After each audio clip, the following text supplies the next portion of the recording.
Oremos.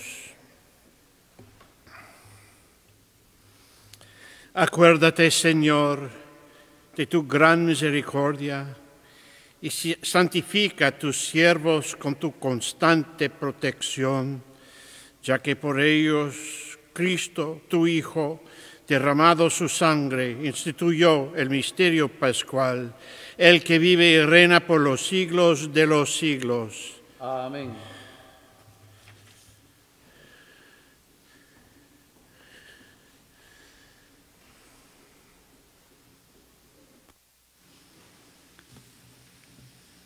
Lectura del libro del profeta Isaías.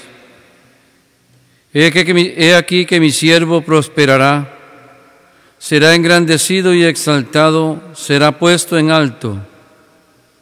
Muchos se horrorizaron al verlo, porque estaba desfigurado su semblante, que no tenía ya aspecto de hombre, pero muchos pueblos se llenaron de asombro.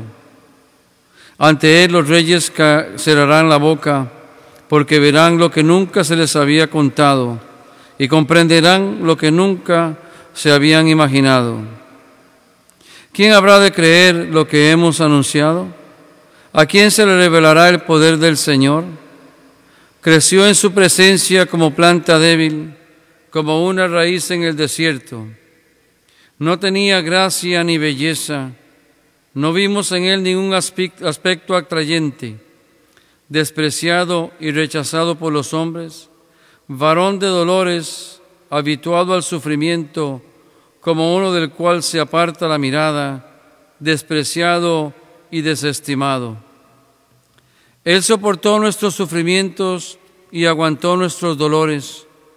Nosotros lo tuvimos por leproso, herido por Dios y humillado, traspasado por nuestras rebeliones, triturado por nuestros crímenes. Él soportó el castigo que nos trae la paz. Por sus llagas hemos sido curados. Todos andábamos errantes como ovejas, cada uno siguiendo su camino, y el Señor cargó sobre él todos nuestros crímenes.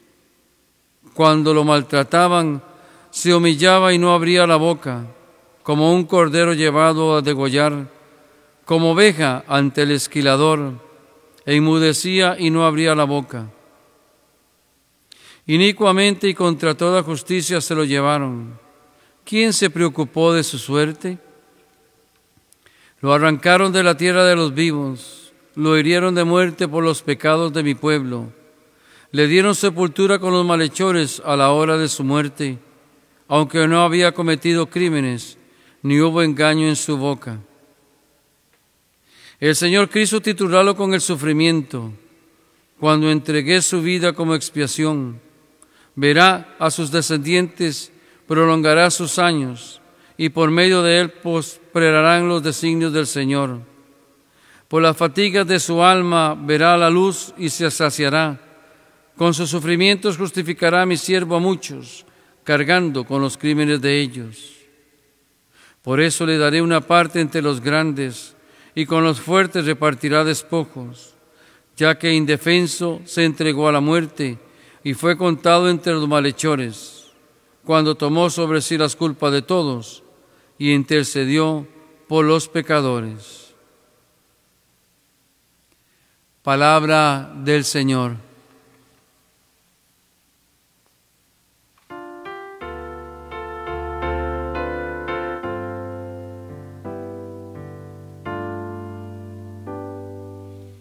Padre, en tus manos encomiendo mi espíritu.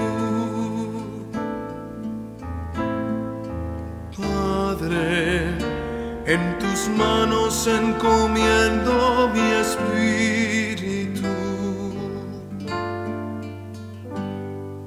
Padre, en tus manos encomiendo mi espíritu.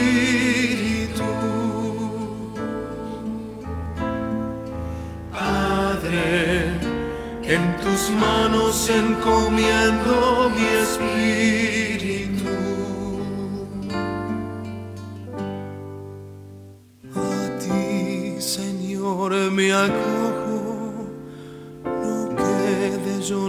nunca defraudado. Tú que eres justo, ponme a salvo. En tus manos encomiendo mi espíritu. Tú, el Dios leal, me librarás.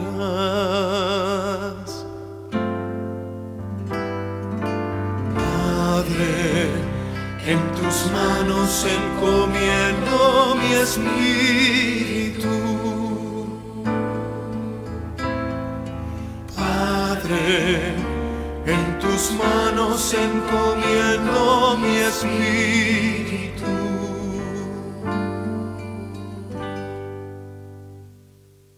Soy la burla de todos mis enemigos, la irrisión de mis vecinos, el espanto de mis conocidos.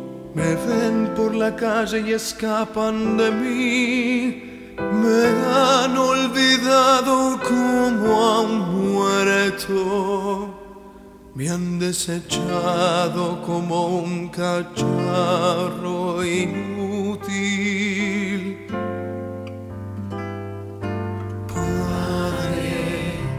En tus manos encomiendo mi espíritu. Padre, en tus manos encomiendo mi espíritu.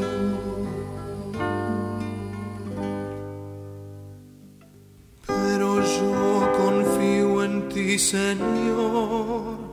Te digo, tú eres mi Dios. En tu mano están mis azares. Líbrame de mis enemigos, los enemigos que me persiguen.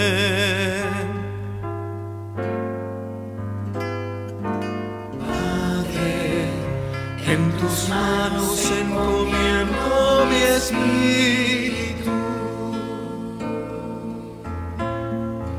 Padre, en tus manos encomiendo mi espíritu.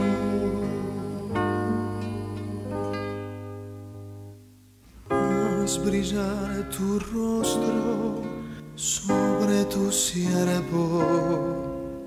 Sálvame por tu misericordia, sean fuertes y valientes de corazón los que esperan en el Señor.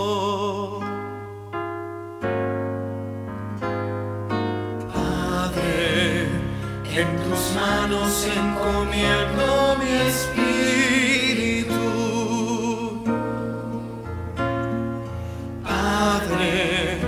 En tus manos encomiendo mi espíritu.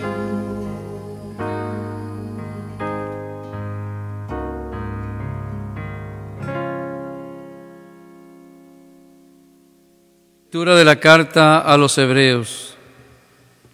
Hermanos, Jesús, el Hijo de Dios, es nuestro sumo sacerdote que ha entrado en el cielo. Mantengámonos firmes en la profesión de nuestra fe. En efecto, no tenemos sumo sacerdote que no sea capaz de compadecerse de nuestros sufrimientos, puesto que Él mismo ha pasado por las mismas pruebas que nosotros, excepto el pecado. Acerquémonos, por lo tanto, con plena confianza al trono de la gracia, para recibir misericordia, hallar gracia y obtener ayuda en el momento oportuno.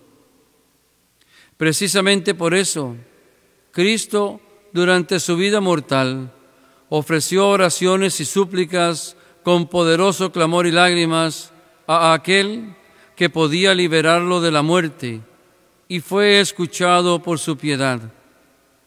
A pesar de que era el Hijo, aprendió a obedecer padeciendo, y llegado a su perfección, se convirtió en la causa de la salvación eterna para todos los que le obedecen. Palabra del Señor.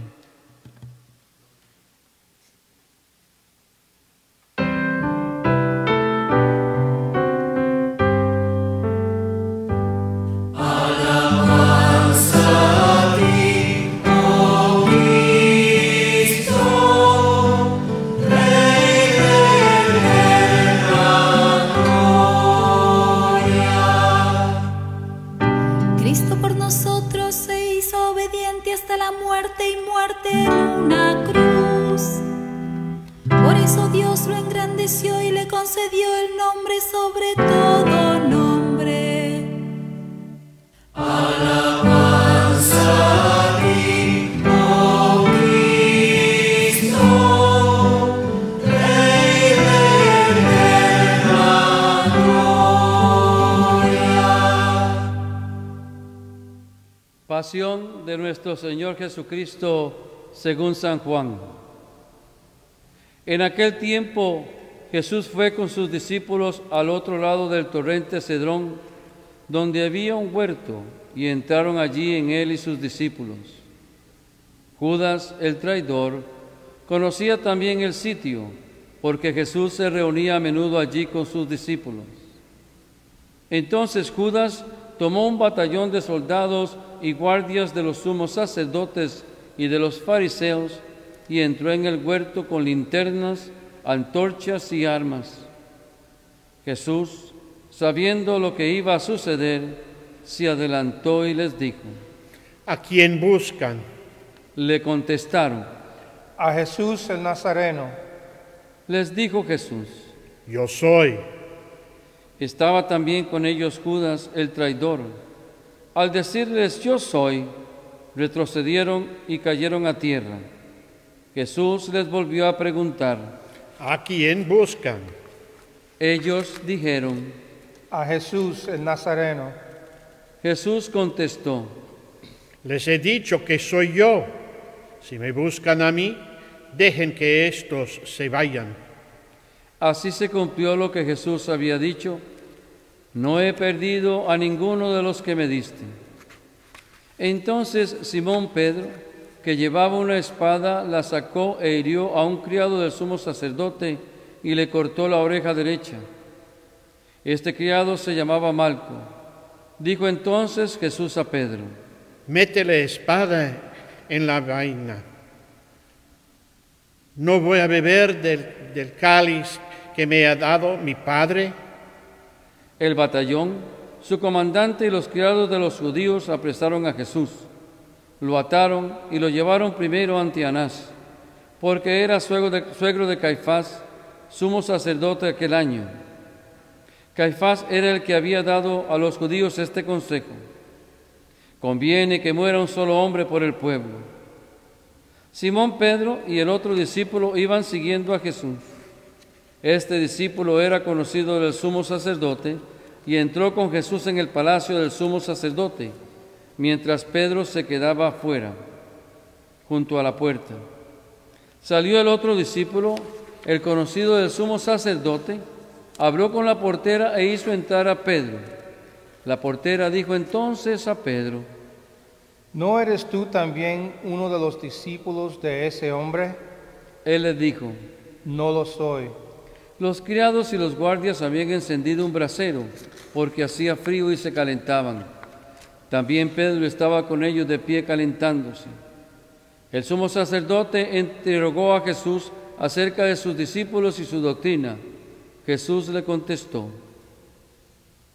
Yo he hablado abiertamente al mundo y he enseñado continuamente en la sinagoga y en el templo, donde se reúnen todos los judíos, y no he dicho nada a escondidas.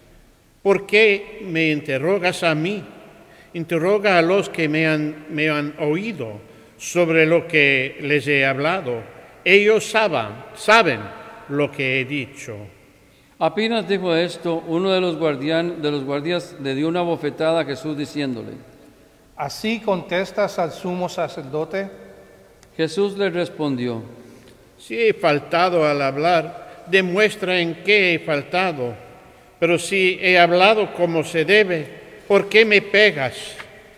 Entonces Anás lo envió atado a Caifás, el sumo sacerdote.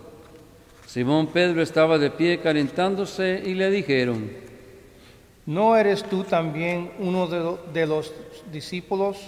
Él lo negó diciendo: No lo soy. Uno de los criados del sumo sacerdote, pariente de aquel a quien Pedro le había cortado la oreja, le dijo: ¿Qué no te vi yo con él en el huerto? Pedro volvió a negarlo y enseguida cantó un gallo.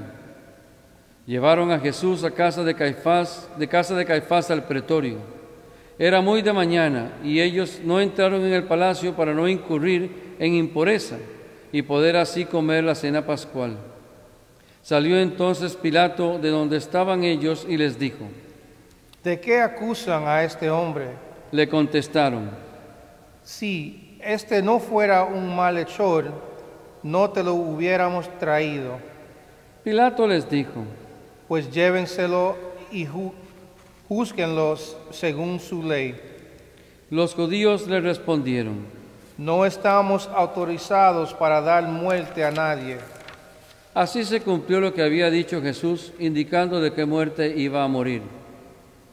Entró otra vez Pilato en el pretorio, llamó a Jesús y le dijo: ¿Eres tú el rey de los judíos? Jesús le contestó: ¿Eso lo preguntas por tu cuenta o te lo han dicho otros?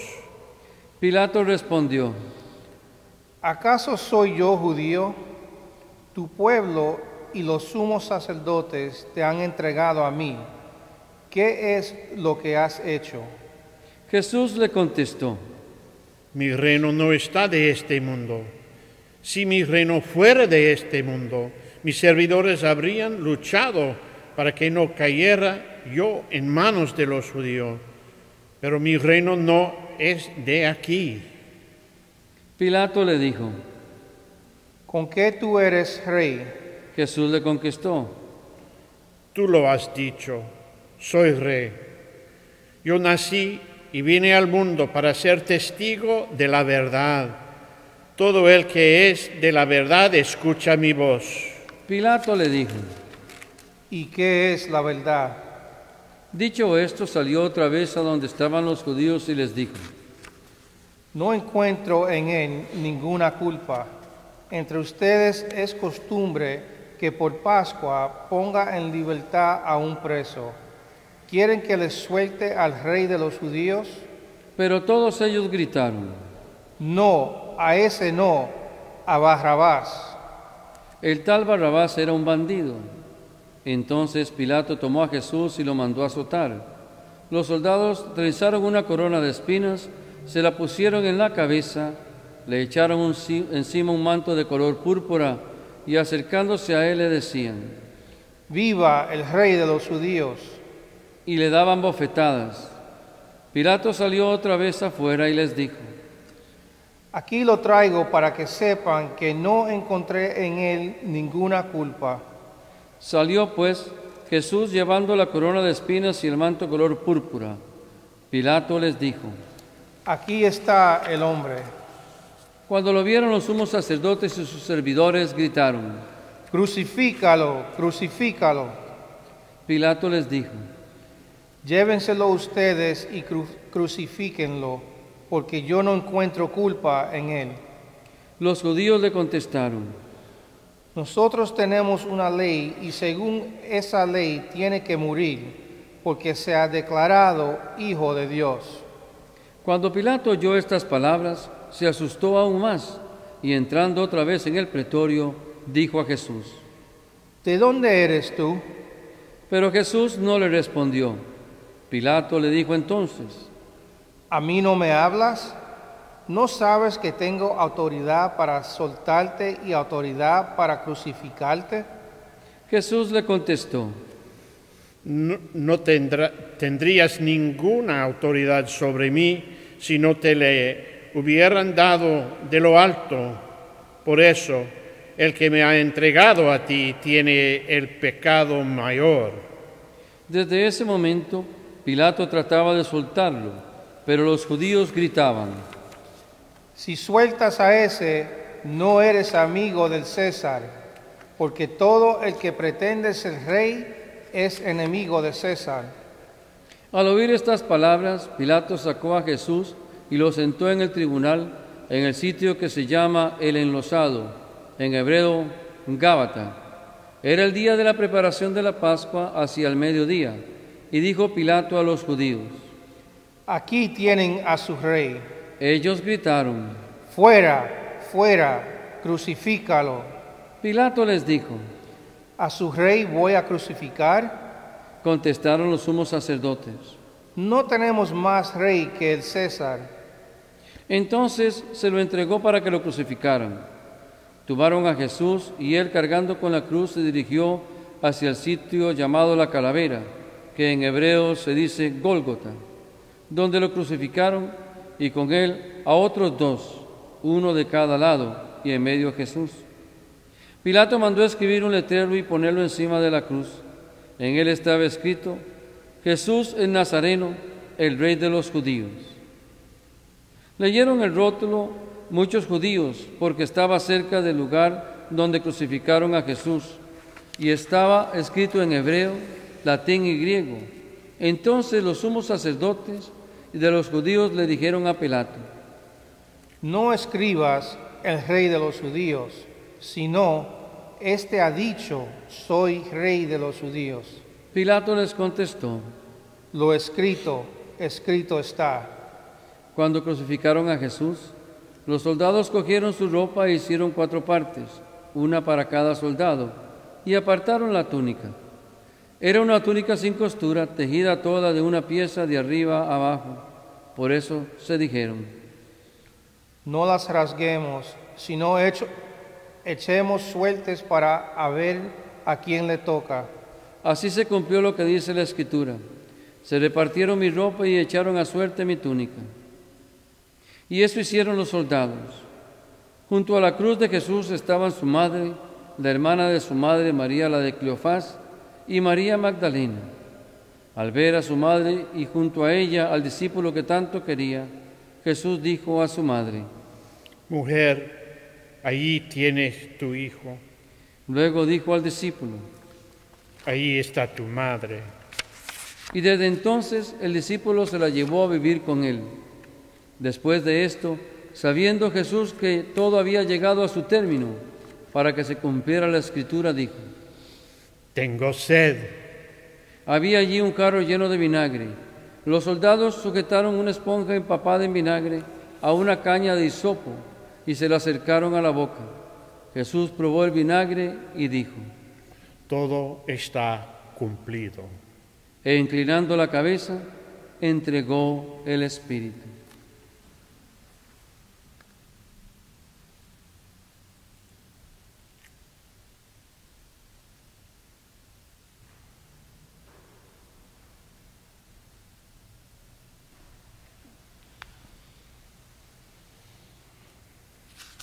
Entonces los judíos, como era el día de la preparación de la Pascua, para que los cuerpos de los ajusticiados no se quedaran en la cruz el sábado, porque era aquel sábado un día muy solemne, pidieron a Pilato que les quebraran las piernas y los quitaran de la cruz. Fueron los soldados, le quebraron las piernas a uno y luego al otro de los que habían sido crucificados con él.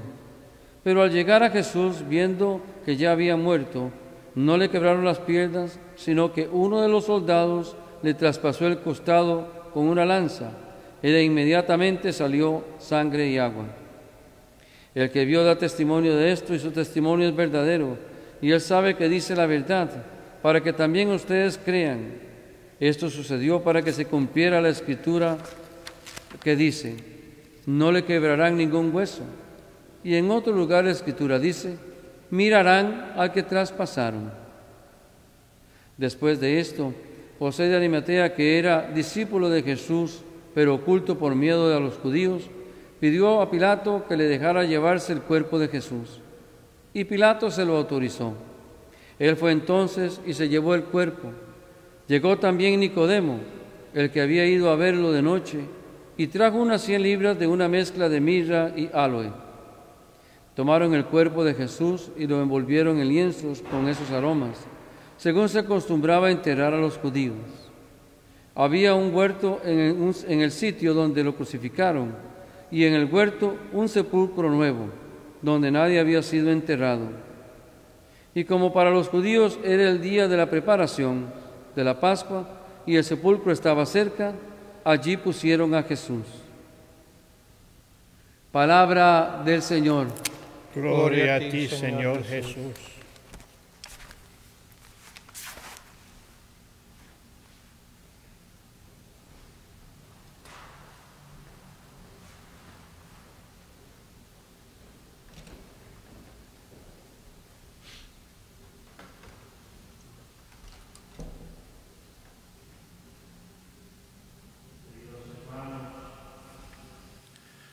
Dos de las liturgias más populares en el año litúrgico de nuestra iglesia son el miércoles de ceniza y el Viernes Santo, hoy.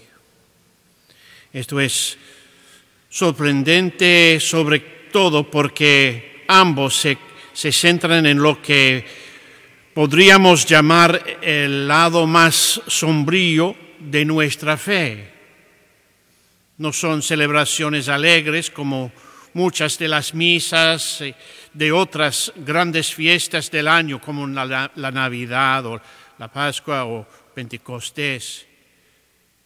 La popularidad de miércoles de ceniza y el Viernes Santo se basa más bien en el hecho de que estos dos servicios son momentos en los que podemos hacer un balance de nuestro conocimiento profundo, aunque a menudo no expresado, de nuestra mortalidad y de nuestra necesidad, nuestro hambre de salvación, sed de salvación de la muerte y por vida.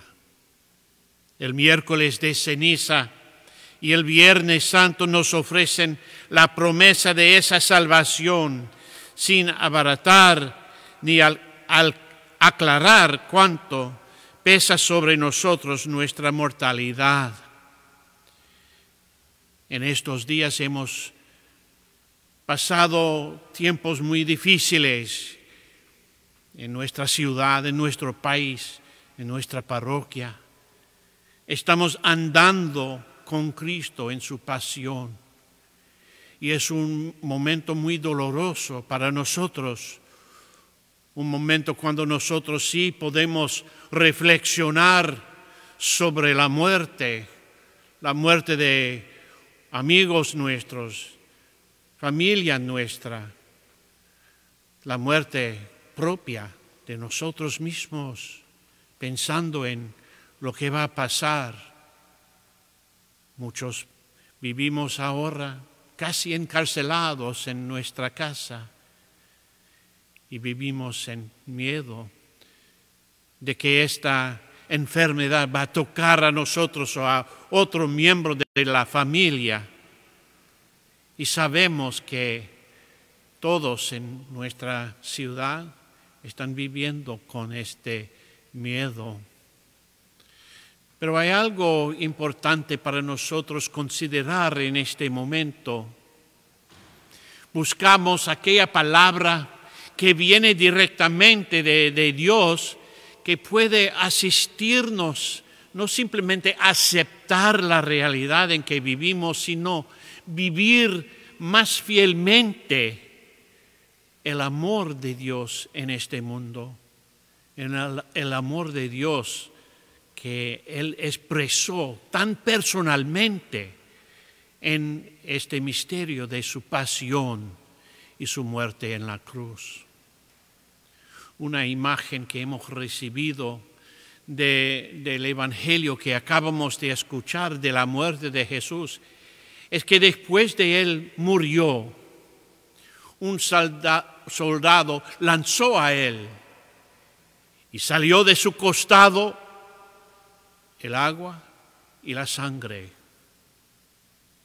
San Agustín nos habla de eso. En su reflexión, él dice que lo que salió del costado de Cristo fue el nacimiento de la iglesia. Y él hace una interpretación tan interesante, porque el sufrimiento que Cristo tenía y el nacimiento de la iglesia son casi juntados. Y podemos entender por qué San Agustín entonces habla de la iglesia como novia de Cristo, como esposa de Cristo Jesús. Él entiende que en el mismo momento, reflexionando sobre el primer libro de la Biblia, Génesis, cuando Adán estaba cansado y durmiendo, y el Señor Dios, el Creador, sacó de su lado y creó la mujer, el esposo de Adán. Y entonces la iglesia es la esposa de Cristo, como Eva fue esposa de Adán.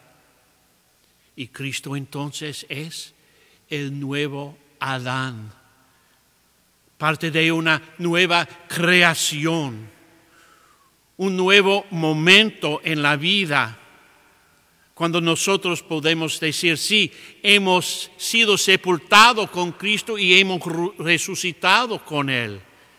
Y vivimos sangre y agua que salió de su costado. El agua representa nuestro bautismo, entrando, viviendo en la iglesia. Y la sangre representa la Santa Misa, la Eucaristía, la mera sangre, el cuerpo y la sangre de Cristo Jesús, que viene a nuestro corazón para dar alivio a nosotros, para asistirnos en los momentos más difíciles que hay en nuestras vidas. Y en este momento, en este tiempo, podemos rededicarnos a vivir la Santa Eucaristía, ser cuerpo de Cristo para otros, ayudando a los que están sufriendo. No podemos quizás visitar a otros, pero podemos llamar y pedir cómo está, para que otros sepan que ellos también, quizás sufriendo, son parte del cuerpo de Cristo Jesús que llamamos la iglesia. En este momento, hermanos y hermanas, nosotros tenemos una oportunidad. Viendo lo que está pasando en nuestra sociedad, podemos decir que nosotros, en medio del crisis en que vivimos, vemos la presencia de Cristo Jesús ayudando a nosotros, llamando a nosotros, cuidar para los demás. Y vemos cada noche por las noticias el ejército de médicos y enfermeras que están ayudando a los pobres que están sufriendo, los que están en hospitales o clínicas. Y vemos fe en acción. La muerte de Cristo Jesús fue una acción de fe. Él continúa con fe en la visión del Padre. Y esa misma fe toca a nosotros ahora. Y con mucho amor tratamos de vivir esta fe. La fe de Cristo Jesús. La fe que Él anunció con su muerte y con la sangre y el agua que salió de su costado. En nombre del Padre, del Hijo y del Espíritu Santo. Amén.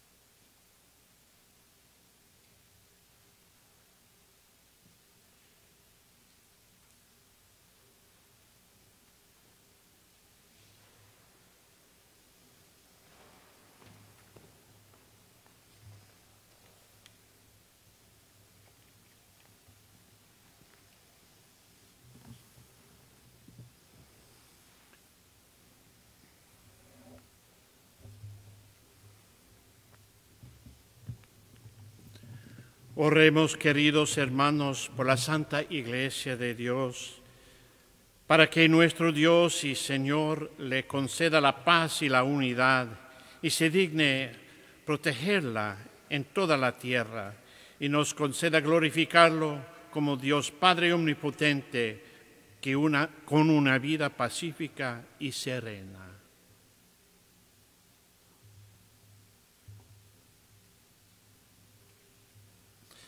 Dios Todopoderoso y Eterno, que en Cristo revelaste tu gloria a todas las naciones, conserva la obra de tu misericordia para que tu Iglesia, extendida por toda la tierra, persevere con fe inquebrantable en la confesión de tu nombre, por Jesucristo nuestro Señor. Amén. Por el Papa. Oremos también por nuestro Santo Padre, el Papa Francisco, para que Dios nuestro Señor, que lo escogió para el orden de los obispos, lo conserve a salvo y sin daño, para bien de su Santa Iglesia, a fin de que pueda gobernar el pueblo santo de Dios.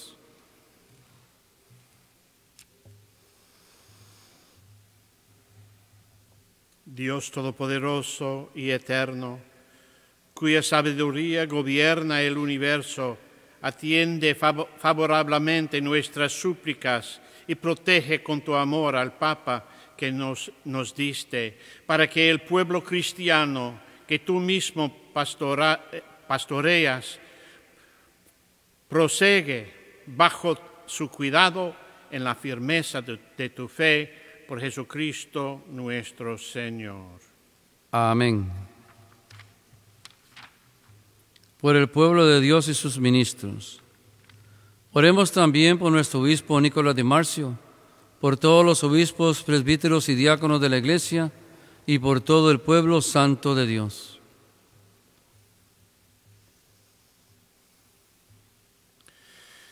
Dios Todopoderoso y Eterno, que con tu Espíritu santificas y gobiernas a toda la Iglesia, escucha nuestras súplicas por tus ministros, para que con la ayuda de tu gracia te sirvan con fidelidad por Jesucristo nuestro Señor. Amén. Por los catecúmenos. Oremos también por los catecúmenos, para que Dios nuestro Señor abra los oídos de sus corazones y les manifieste su misericordia, y para que, mediante el bautismo, se les perdonen todos sus pecados y queden incorporados a Cristo, Señor nuestro.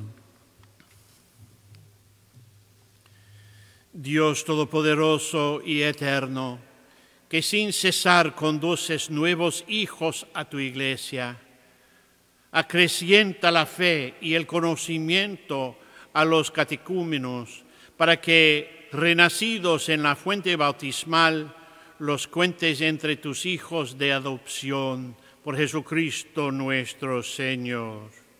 Amén. Por la unidad de los cristianos. Oremos también por todos los hermanos que creen en Cristo, para que Dios nuestro Señor se digne congregar y custodiar en la única Iglesia a quienes procuran vivir en la verdad. Dios Todopoderoso y Eterno, que reúnes a los que están dispersos y los mantienes en la unidad, mira benignamente la grey de tu Hijo, para que a cuantos están consagrados por el único bautismo, también los una en la integridad de la fe y los asocie el vínculo de la caridad, por Jesucristo nuestro Señor. Amén. Por los judíos. Oremos también por los judíos, para que a quienes Dios nuestro Señor habló primero, les conceda progresar continuamente en el amor de su nombre y en la fidelidad a su alianza. Dios Todopoderoso y Eterno, que confiaste tus promesas a Abraham y a su descendencia, oye compasivo los ruegos de